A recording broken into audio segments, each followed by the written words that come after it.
Hello everyone, hope you all are staying fit and fine and enjoying your learning. So now let's do a quick revision of d objects along with its sound. D d d d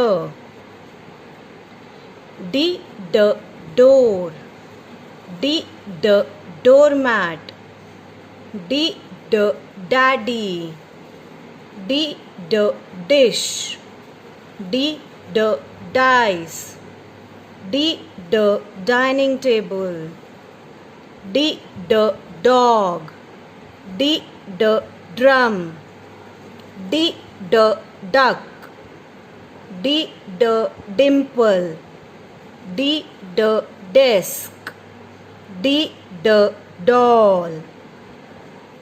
I hope you get all the objects now with its sound. So let's move on to the sentences. As I have told you earlier as well that I am going to tell you few sentences of this sound story that are related to its question answers that will be covered later on.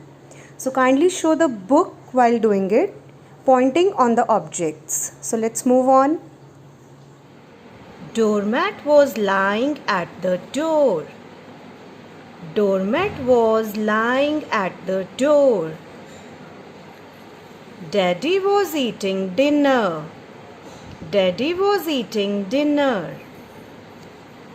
Dog was beating drum. Dog was beating drum. Duck was dancing. Duck was dancing. Dimple was drawing. Dimple was drawing. Thank you. Have a nice day.